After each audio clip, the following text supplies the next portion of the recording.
Bonsoir. Tout d'abord, je voudrais remercier différents organisateurs de cette journée de m'avoir convié. Alors, vous devez vous poser la question de savoir que fait un chirurgien dentiste dans une session comme ça aujourd'hui. Mais en fait, il faut que vous compreniez que nous, au quotidien, on vit un véritable bouleversement. Un bouleversement qui est un peu l'équivalent en termes d'avancée de ce qui s'est passé pour l'appareil photo lorsqu'on est passé du monde argentique au monde numérique. C'est un véritable bouleversement technologique. Aujourd'hui, les dentistes ne sont plus obligés de faire des choses très compliquées. On utilise des technologies que vient de vous présenter Bertin, de planification, de géolocalisation, d'utilisation de technologies GPS qui va complètement nous permettre d'optimiser les soins dentaires.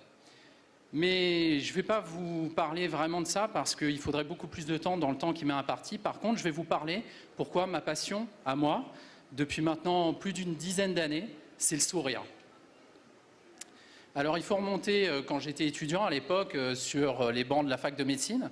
Là, on nous disait le sourire, en fin de compte, c'est un peu l'état de relaxation des muscles lorsque l'enfant a tété. C'est-à-dire juste après la tétée, c'est quelque chose qui est complètement acquis. La relaxation fait qu'on se met à sourire. Et donc, socialisé par la mère, petit à petit, le sourire devient acquis chez l'enfant. Et là, depuis quelques années, on s'est rendu compte par notamment une équipe allemande qui a fait des ultrasons in utero que les bébés dans le ventre de leur mère sourient déjà. Ils sourient en plus à la réponse de certains sons.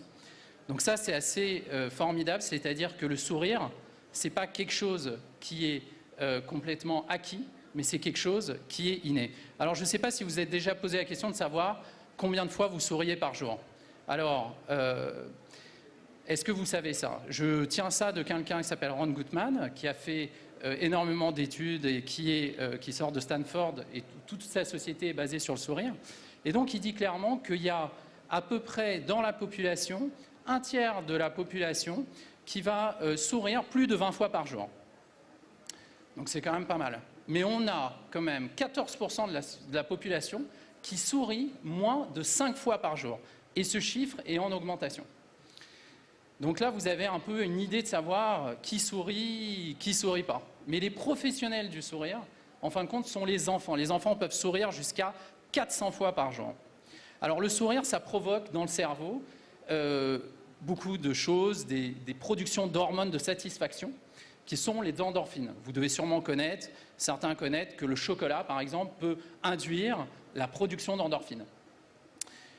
Il a été montré qu'en termes d'équivalence de production de chocolat, que de sourire pouvait induire l'équivalent de presque 2000 barres de chocolat qu'on pourrait donner à manger à quelqu'un. Donc vous imaginez un petit peu la satisfaction que vous pouvez avoir à sourire. Non seulement ces 2000 barres de chocolat, mais en équivalent de production d'endorphines, c'est comme si on annonçait à quelqu'un qui gagnait 16 000 livres sterling. C'est une étude qui montre ça, que clairement, le fait d'annoncer à quelqu'un qui gagne 16 000 livres sterling produit des endorphines dans le cerveau. Donc Ron Gutman, il fait un calcul qui est assez simple. Je vous rappelle, 16 000 livres sterling, c'est à peu près 22 000 € au taux de ce matin.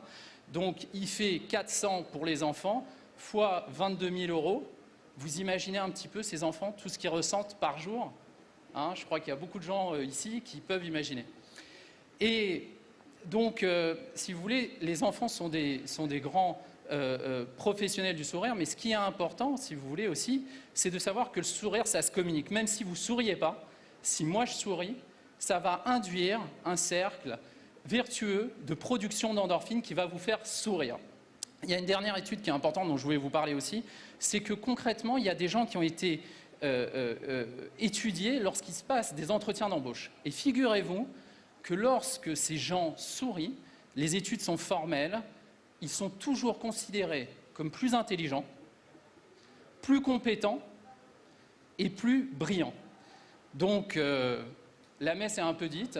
Si vraiment vous voulez avoir la sensation de manger 2000 barres de chocolat sans avoir les effets secondaires, si vous voulez avoir la sensation de gagner plusieurs fois 16 000 livres sterling ou 22 000 euros, ou si vous voulez paraître compétent, brillant, intelligent, vous savez ce qu'il vous reste à faire, c'est sourire. Je vous remercie de votre attention.